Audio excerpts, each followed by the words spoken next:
I'm Jim Barnes. I'm the Community Development Director for the City of Lawrence, and on behalf of Mayor Rivera, I want to thank you for your good work within the city.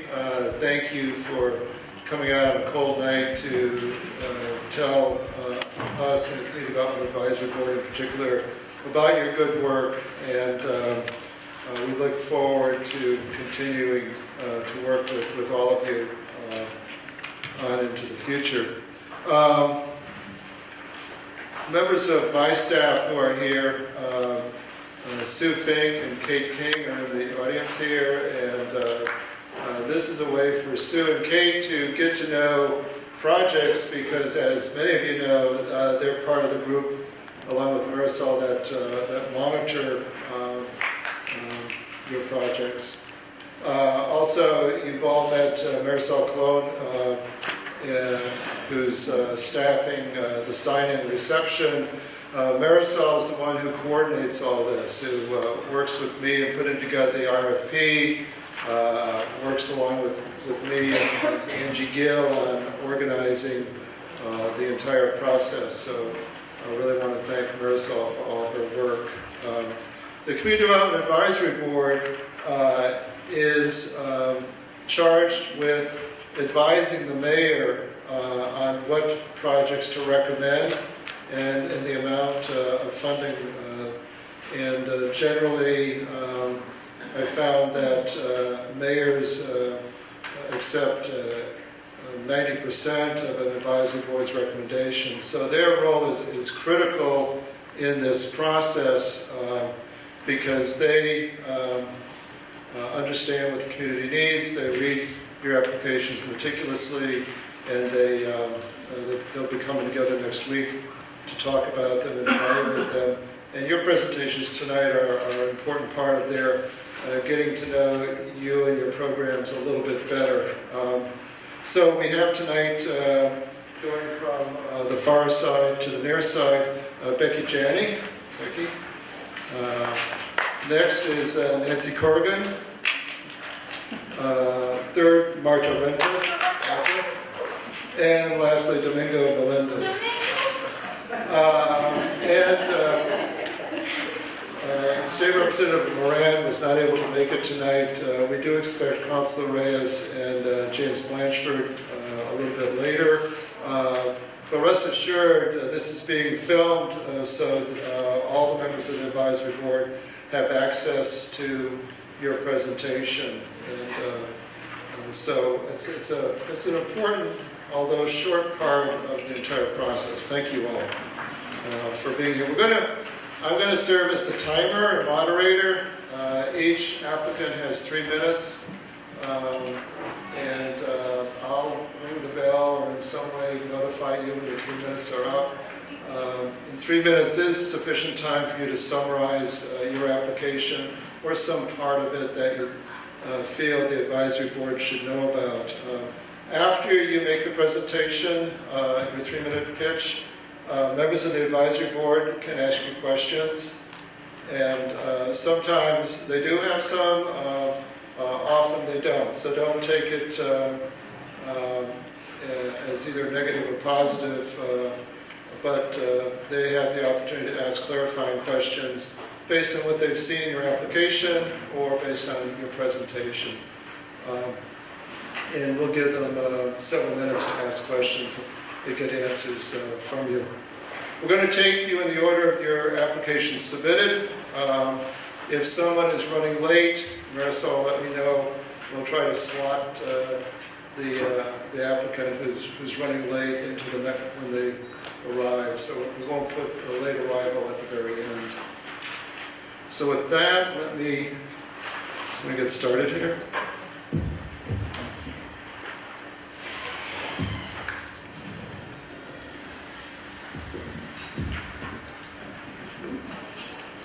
Don't ever take the microphone out of its socket because you can't get it back in. Okay, so just let me set on the clock here.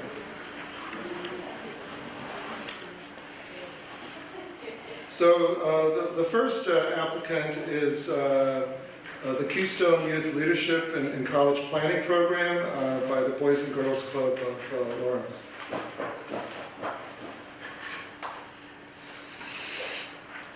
Good evening. My name is Marcus Fischer. I'm the Executive Director of the Boys and Girls Club. Thank you for the opportunity to present our proposal here tonight. The Boys and Girls Club has three priority areas that we're trying to address here in the city of Lawrence. Number one, academic success. We know if there's one thing that is a game changer for our kids, it's a good education. And so that is one of our key focus areas. The number two area is teaching kids to make good life decisions and healthy life decisions. And the third area is to make our kids understand that they're part of a larger picture, and that as people that live in communities, we all have a responsibility to give back to our community and to take a leadership role within our community.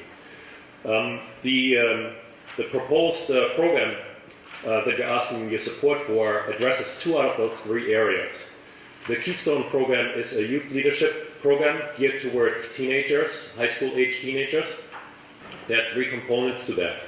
One is a job readiness component, where we're teaching kids the soft skills that are necessary to succeed in a workplace and work setting.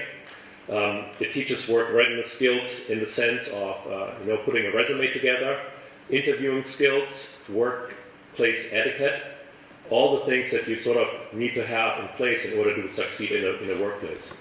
The second component consists of a college preparation program that includes SAT prep classes for our kids.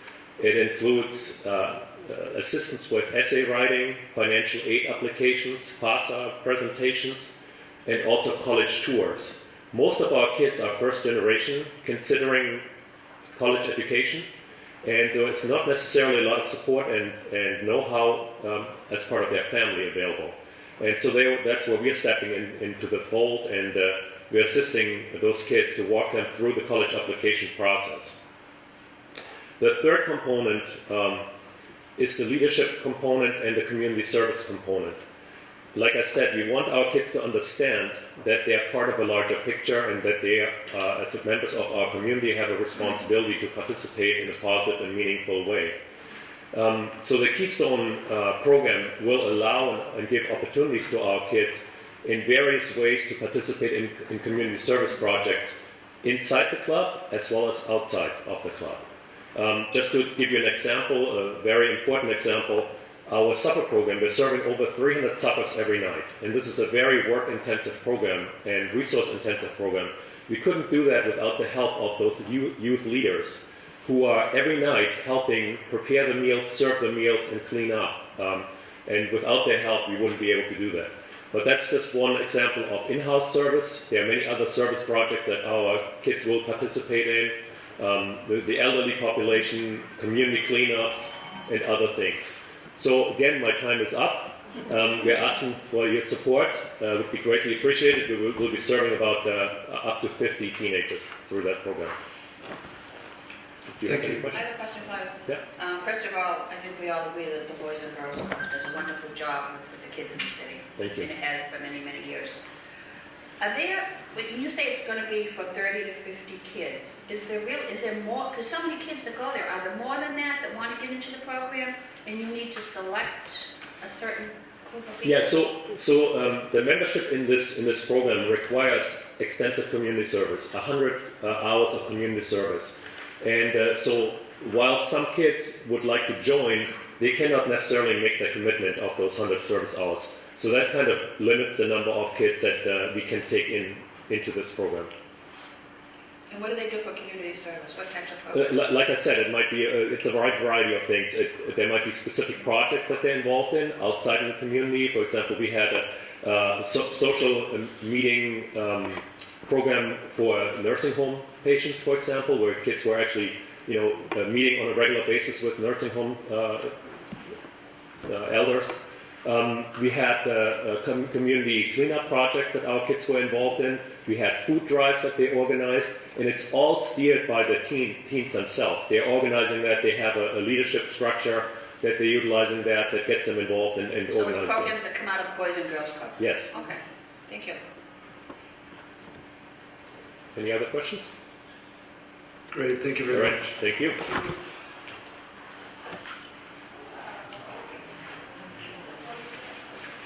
The next applicant is the Lawrence Music Clubhouse at the YMCA. The applicant is the Merrimack Valley YMCA. Thank you. If you enter the Lawrence Music Clubhouse at the YMCA, you'll see a music space that's just brimming with activity. This free after-school program is now supporting 600 youth and teens each year by providing a variety of opportunities: guitar lessons, drum lessons, opportunity to perform in front of friends and families at live events, and gain leadership skills, working and teaching younger teens. Many of our instructors throughout the years have started as participants in our program. We're also serving over 1,500 Lawrence Public School students during the school year during the same effort. It is really with grant funds that our after-school program is able to exist. So thank you so much for your past support and for this opportunity. We also have a participant here today who I'm very happy to share. She's able to share her music with you, so thank you.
Any questions from the board?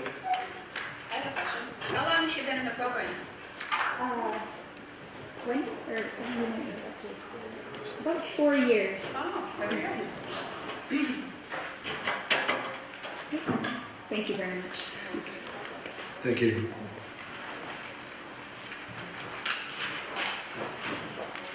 Next up, application 3, the Employment and Training and Placement Program for youth and adults with Asperger syndrome, the Asperger Works, Inc. organization.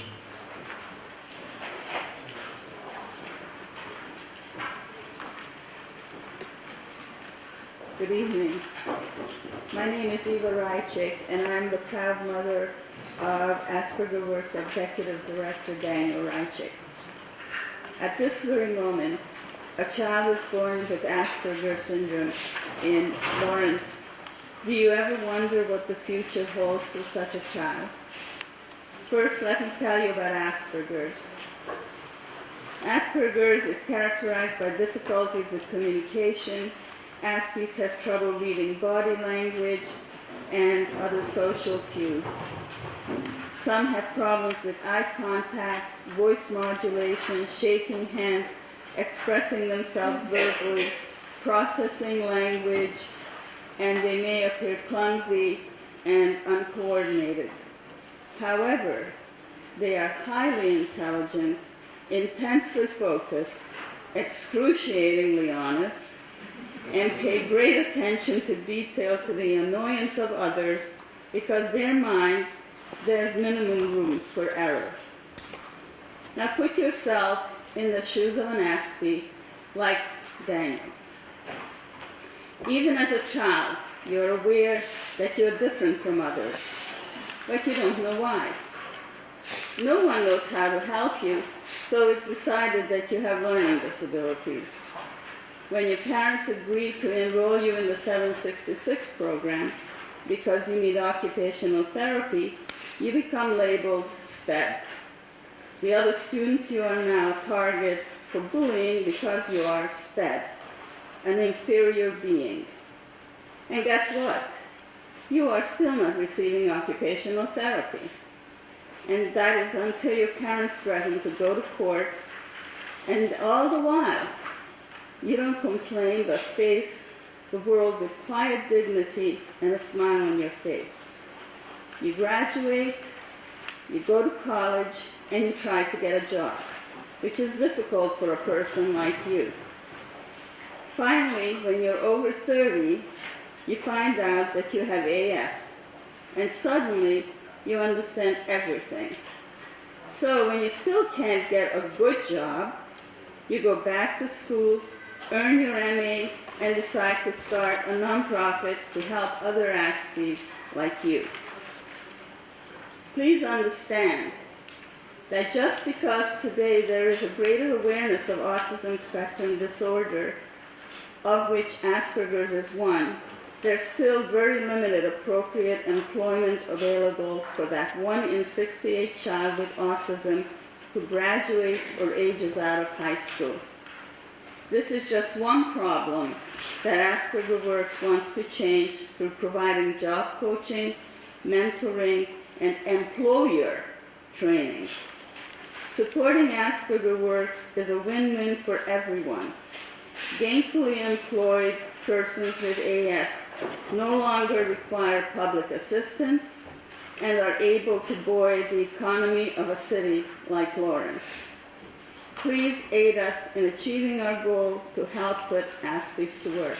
Thank you.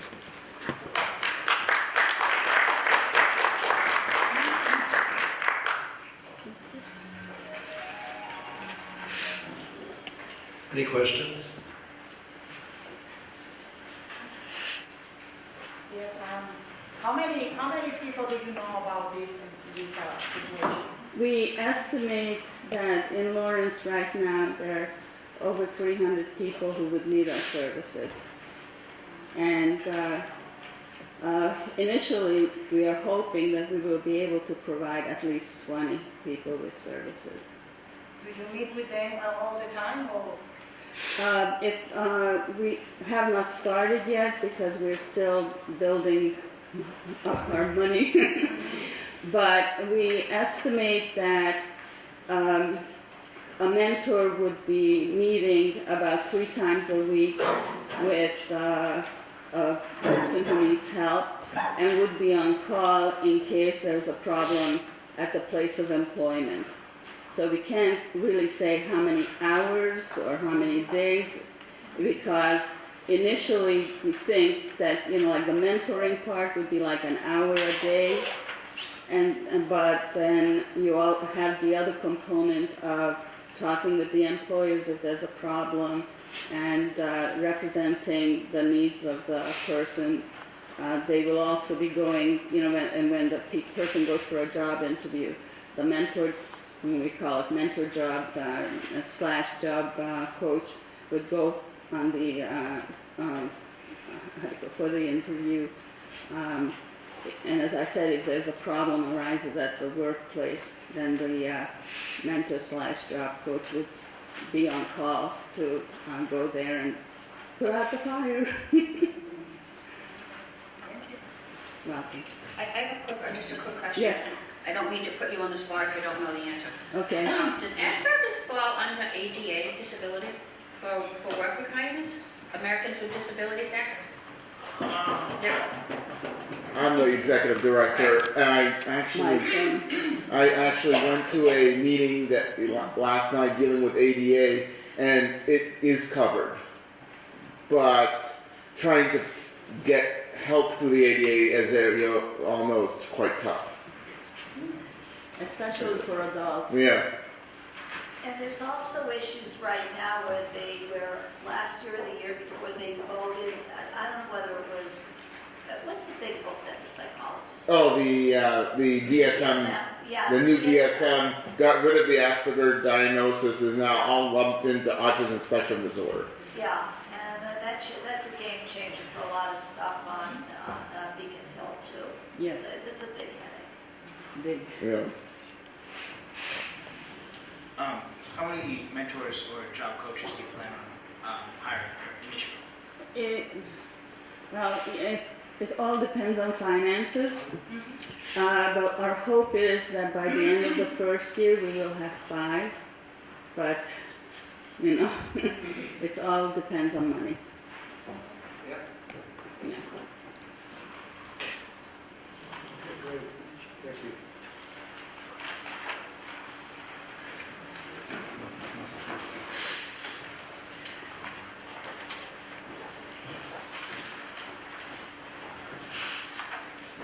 Next up is the FY17 Green Team.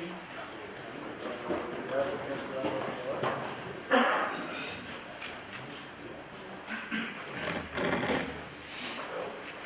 Hi, my name is Veronica Menendez, and I'm the Groundwork Lawrence Green Team leader. And in Green Team, we're trying to take Lawrence youth and give them a space where they can develop into the leaders of tomorrow. But I think the people who can best describe what Green Team does are Green Team members themselves. So I'm going to turn it over to 2 current Green Team members, Jairo and Juana. Hi, my name's Jairo Hernandez. I've been on the Green Team for about 3 years so far. And Green Team is an organization, a youth organization, where we focus on a lot of community involvement, job training skills, community work projects and such. And the goal really of Green Team is to create leaders, as Veronica already said, and to aid in personal growth as a youth.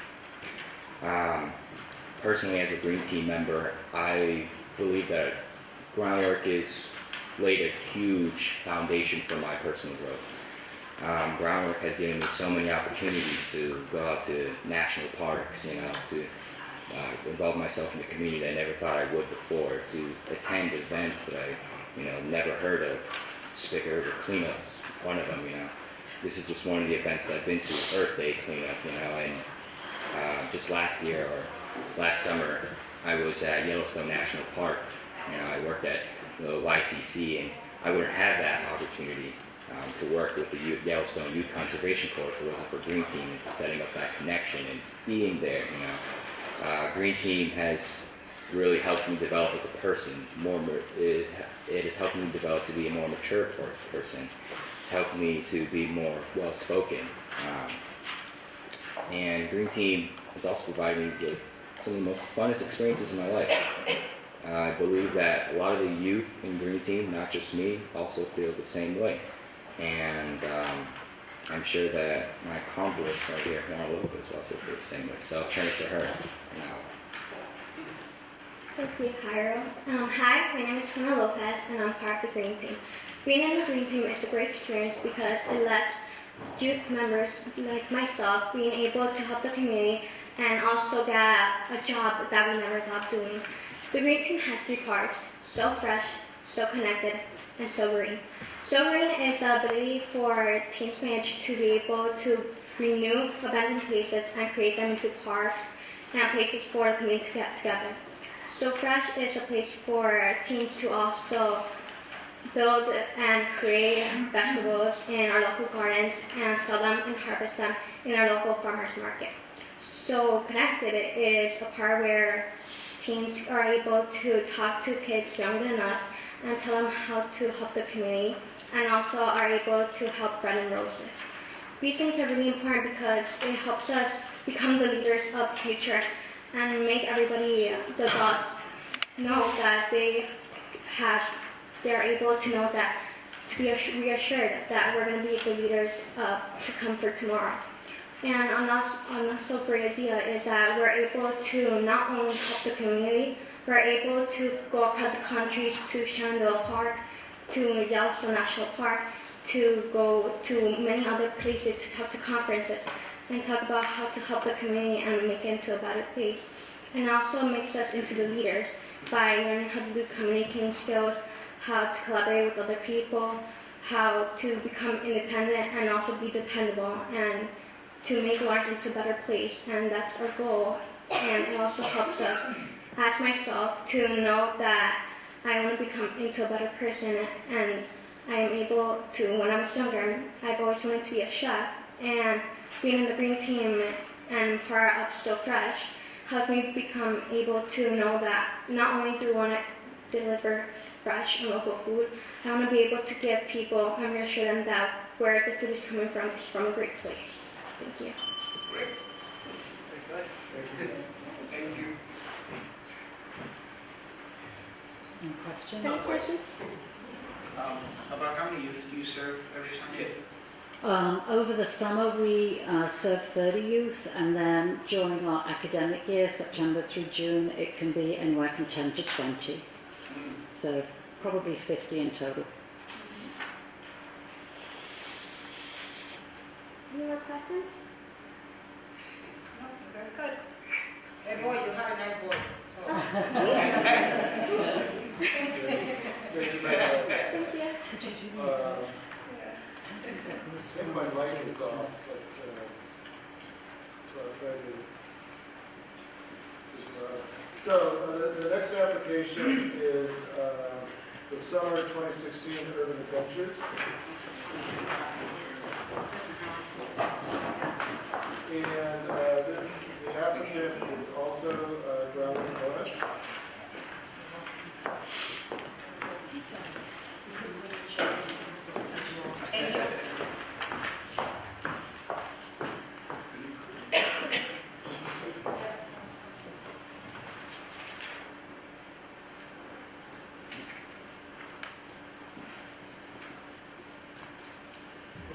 Good evening. My name is Stephanie Cross. I'm the Education Program Manager at Groundwork Lawrence, and I'm here to talk to you tonight about Urban Adventures.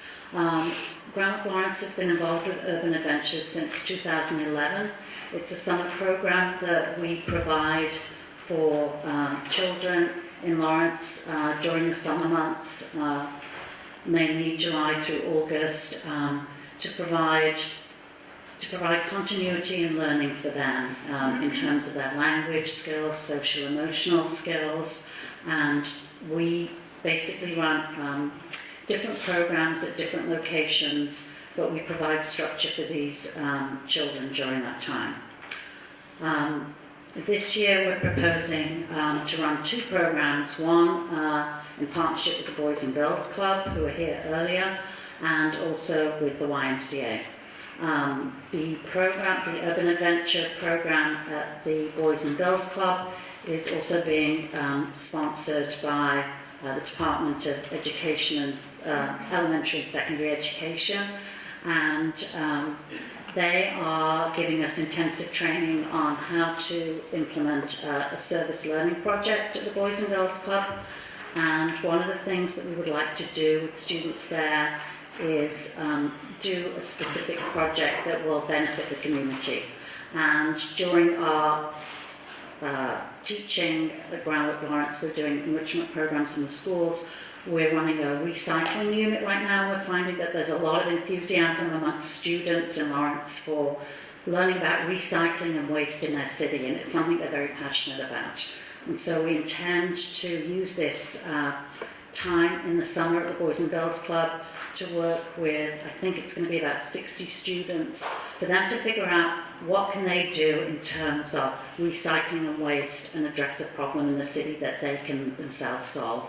And another component of that particular program is we're being trained in social emotional learning, which is like the new buzzword, and that's really giving students the skills to be successful and teaching them how to use their social skills to be successful academically and work with their peers. So for instance, we might model, we might say, okay, we're all going to listen to some information about how to recycle paper, and we would demonstrate what listening actually looks like. These are skills that can be taught just like reading and writing, or we might demonstrate, we're going to give you something that might be unpalatable, right? We might give you something that you might not necessarily like, because we do a lot of work with food and nutrition with them too. How do you emotionally cope with something that you might be anxious about or might not want to eat? We'll talk about how to cope with those kinds of situations. So that's going to be part of it, and we're excited about that because we feel we can bring that to all our programs. It's something that all our students need. We also will be running... Sorry? Oh, okay. All right. There we go. Any questions from the panel? Any questions? Marisol, can you see this? You get the same kids involved in both projects, team and very different groups. These are different groups, yeah. So these are the Boys and Girls Club. They would be students recruited at the Boys and Girls Club, and then so they might be 1st through 5th grade, and then at the YMCA they would be again kindergarten through 5th grade. So a different group, a different age group. Usually what happens at the YMCA is we would have kindergarten one week, 1st graders the next week, 2nd graders the next week, and so on. So it's like a 6-week program progressing through, older students each time.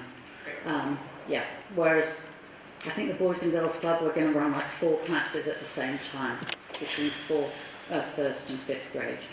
Yeah. So maybe about 200 students altogether. Yeah. So this is just a summer program? This is just a summer program, yes. Yeah. So this is, we don't have definite start dates, but starting probably July through August. The YMCA is a 6-week program, and the Boys and Girls Club is a 4-week program.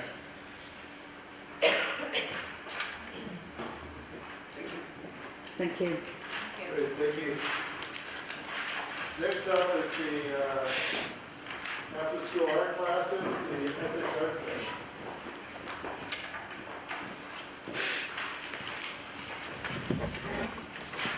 Good evening, and thank you for this opportunity. My name is John Budzine. I'm the Executive Director at the Essex Art Center.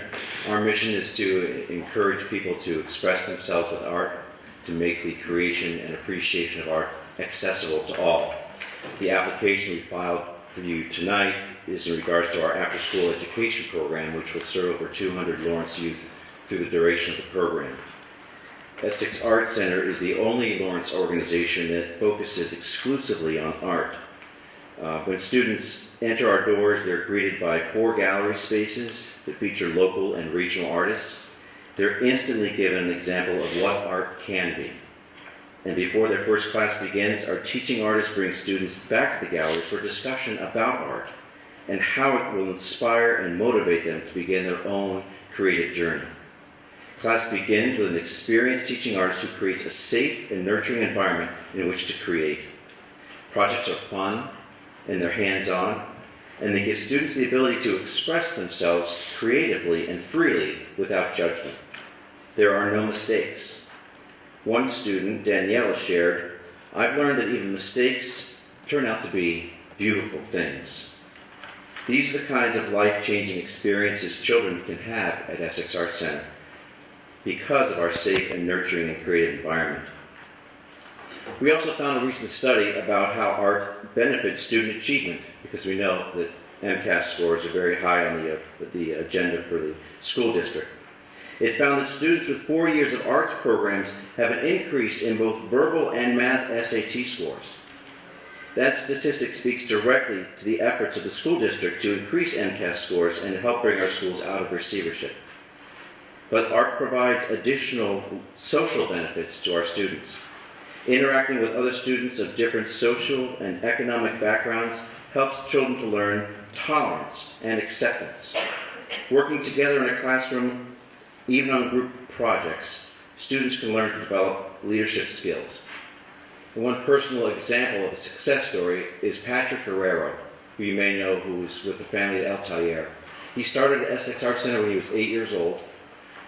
He grew up at the Arts Center. He went to college.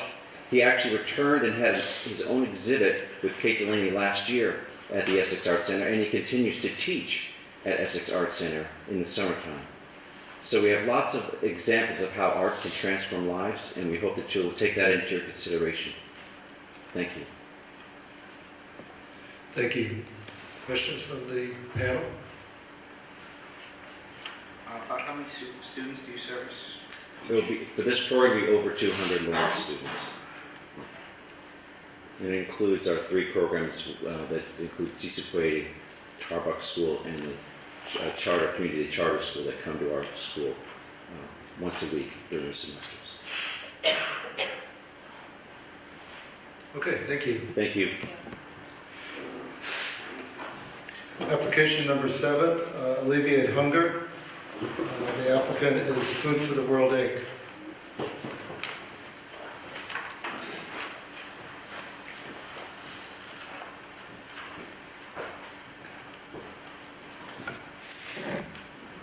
Good evening, my name is Bianca Schweitzer.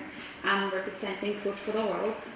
Our program is called Alleviate Hunger, and basically what that is we'll be able to provide free food, nutrition, and health education to underprivileged children, the elders, the homeless, and battered women and fractured families.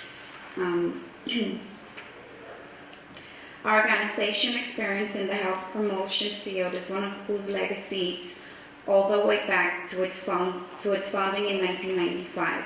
Our health promotion is supported by studies in addressing the direct correlation between proper food, nutrition, and health, wellness, and disease prevention. At Food for the World, one of our funding goals is to provide nutritional sound foods to the individuals who need the assistance. Chronic hunger and malnutrition can cause significant health problems and learning deficiencies, especially in children, adults, and the elderly. Nutrition experts clearly agree that hunger often leads to obesity, leading to cardiovascular disease pathways. Families unable to offer nutrition foods often end up developing very poor and unhealthy eating habits and lifestyles. That's why us at Food for the World, we would like to provide all of our families that do attend and individuals that do attend our pantries and 4 of our pantries to receive nutritious food such as fresh vegetables, meats, milk, and juices. We also do provide free classes to the families and individuals that do attend once a week. Basically is how to prepare your meals and how to do them. If you have, like, for example, diabetes, something nutritious for yourself and your family to have. Unfortunately, last year we weren't able to provide that much food as we wanted to due to our old band weight limit that we did have a problem with, but we were able to get a donation to have provided a new van for ourselves. Last year, we did provided over at the 352 individuals to 350,436 meals annually for last year alone. And that's it. Any questions? Sorry. Did you say that you have 4 pantries? Yes. Where are they located? We have one, well, currently we moved to a new location on Main Pantry. That one is in 516 Exit Street. The other one is at 774 Exit Street. It is the church over there. The other one is just for the residents in 35 Collins Street. And I believe the other one is in, I want to say Knott Street. Correct, I might be wrong, sorry. Okay, thank you. Okay, thank you very much. Thank you.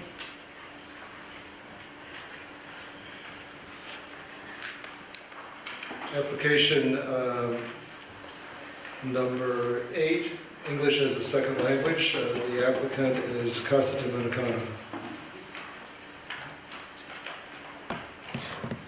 Good evening. My name is Karina Martinez, and I'm representing Casa Dominicana. Casa Dominicana has been open since 2002, and they provide a variety of services for the community, primarily English as a second language classes, citizenship classes, as well as financial literacy classes. And we're here today looking for your cooperation in terms of continuing to provide those services. There is a very high demand in this community, as the vast majority of residents in the city of Lawrence speak primarily English speak primarily Spanish as the main language at home. And we find that language barriers are one of the biggest issues for integrating people into the community, and one of the biggest barriers that people have in terms of becoming citizens and being able to be active and participant members of our society. We have been providing the services for quite a while, and we serve currently approximately 200 students, and we're looking to be able to expand that as there is quite a bit of demand for additional classes. Currently we do run 2 levels of ESL level 1 and 2, and citizenship classes primarily after work hours, weekdays, so people can come after they work, and on Saturdays to accommodate everybody's work schedule so they can do this. Do you have any questions? Great, thank you. How many students you said you have? 200. 200 students. So after they pass the training or whatever they do have there, what they do? Well, it's not a training, it's English as a second language. So the purpose of it is to help them sort of get the language skills to be able to go find employment or be able to take their citizenship test if that is what they want to do. But mostly it's just English is a very basic skill that I think any person needs to have in order to function properly in this society. So. Yes. I have a question. ESL 1, is that for those individuals who are really just learning the English language, and then 2 would be a little higher level, or how would you have it organized? Well, I actually teach a session at both levels. So ESL 1 is definitely for people that are fresh, basically have a 0 starting point in terms of the familiarity with the language. So we start with very basic skills that you would start with a preschool level child, but obviously with a slant for adults. In level 2, they have more skills, as in they're able to understand the language, but need a little bit of help being able to verbalize it and getting over a bit of the fear and apprehension that comes with learning English as an adult. Okay, thank you. Do you do any language training past level 2, so any advanced level? We found that there definitely is a demand. We're getting a lot of applicants that are professionals in their country and have had some level of English education at a higher level, so we are finding that there is a demand for that. Unfortunately, our resources don't currently allow us to offer that class, but we are looking to expand. Great, thank you very much. The next application is number 9, Citizenship for New Americans Program, the Lawrence Family Development and Education Fund.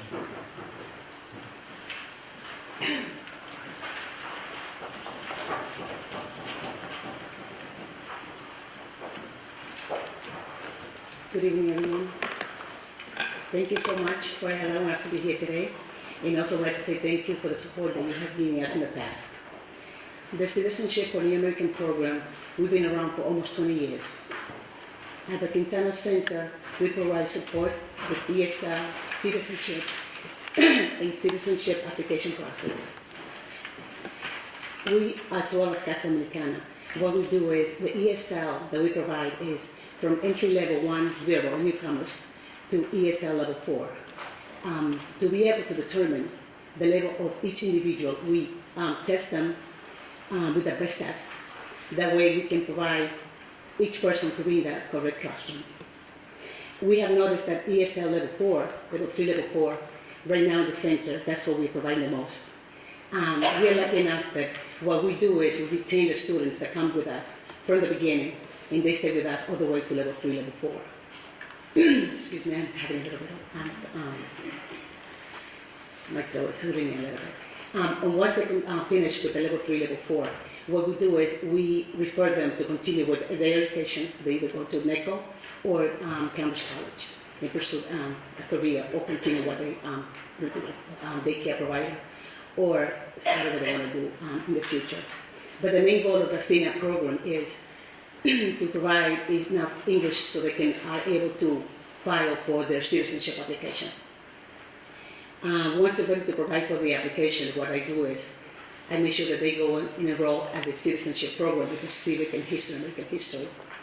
And as part of that, I bring in the USCIS community liaison, and he gives us a workshop where they lose their fear to be in front of a U.S. officer during the test. When they're ready to file, they tell me that they're ready. And I set up a time in the office where I discuss the benefits of becoming a citizen of the United States. We filed an application, and since the Quintana Center and the Lawrence Family Development is, I believe, the only agency that is BIA certified, which is Board of Immigration Appeals, I'm able to represent my clients in front of USCIS when they go for the interview. Once they file, I follow through the process to make sure that they go to their appointments. I make sure that they go for the interviews, and I make sure that if they're going to travel, they are informed that if they travel out of the United States, which they can do, because they're still legal permanent resident, they have to report that to the swearing-in ceremony. For the past 20 years, I've been there for 11 and a half. We have served over 500 individuals in the center every year. For this past year, I want to say from January 2015 to December 2015, I have provided over 26 applicants with their application process, and 15 of those applicants have passed the test at USCIS. I have 4 waiting for fingerprints, and I have 4 pending. So therefore, half of the individuals have gone through the process, have become citizens of the United States. Thank you. Any questions? Questions from the group? Thank you. Thank you. The next application is also from the Lawrence Family Development Education Fund, application number 10, the Alternative Youth Development Program. Good evening. My name is April Laskowski. I'm the director. I'm sorry, I need to put my glasses on. I'm the director of the Youth Development Programs representing Lawrence Family Development Education Fund. Presently, I oversee program operations for Youth Build, AmeriCorps, and the Lawrence Youth Team under the Safe and Successful Youth Initiative in partnership with the Lawrence Police Department. I'm here this evening to request your consideration for CDBG funds to support the future Lawrence Youth Center located at 417 Canal Street, which will serve as a new home to support all of Lawrence Family Development Education Fund youth development programs. With me this evening is Paul Heithaus, who's Director of Development.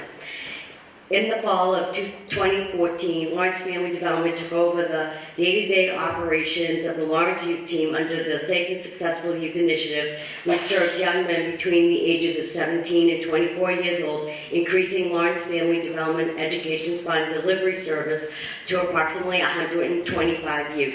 Because of this increase, Lawrence Family Development Education Fund reevaluated its youth development division and recognized that there was an overlap of services, but not enough capacity and resources and/or space to accommodate the increase in the youth being served.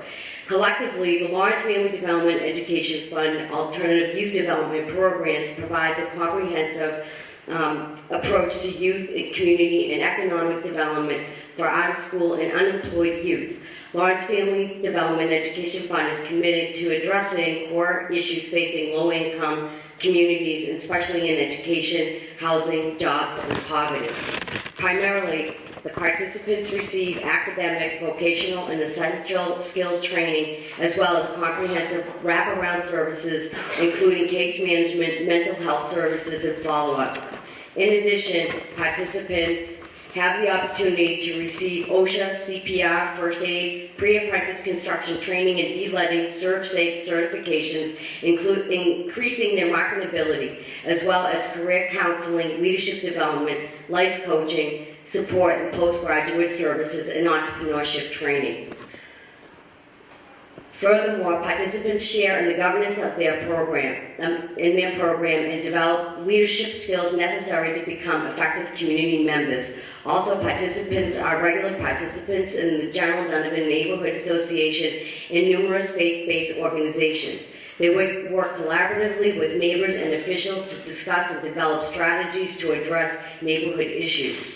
Finally, as part of this project, I'm happy to announce that Lawrence Family Development has the support of the Plumbing and Gas Fitters Local Union 12, and they are committed to provide in-kind work to assist with the project's plumbing needs.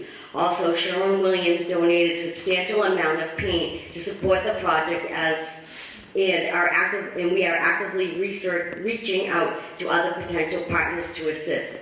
In closing, I want to say that there are many wonderful youth-serving organizations in the city of Lawrence.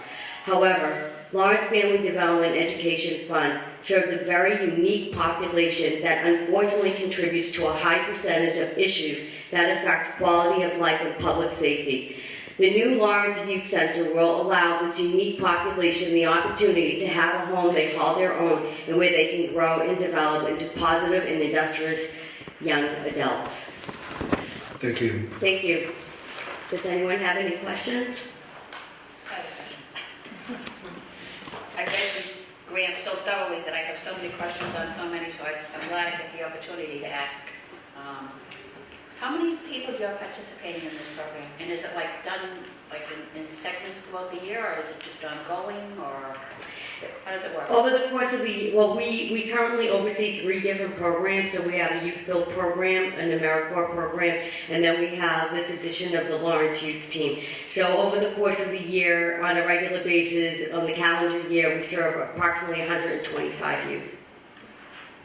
And do you find that when you accept these young boys or girls, whatever, into your program because they're recommended to you by one of these agencies, the police or the courts or whatever, do they stay in the program once they're in the program? Or do you find they drop out? Or Well, for the most part, our graduation rate is at about 78%. And then we do a full follow-up with our young people. Our Youth Build program has been operating in the city of Lawrence for over 20 years. We just celebrated our 20th anniversary.